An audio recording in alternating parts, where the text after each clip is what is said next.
إن ربكم الله الذي خلق السماوات والأرض في 6 أيام ثم استوى على العرش يدبر الأمر ما من شفيع إلا من بعد إذنه ذلكم الله ربكم فاعبدوه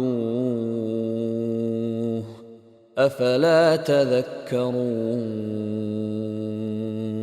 तुम्हारा परवरदिगार तो खुदा ही है जिसने आसमान और जमीन 6 दिन में बनाए, फिर अर्श तख्त शाही पर कायम हुआ।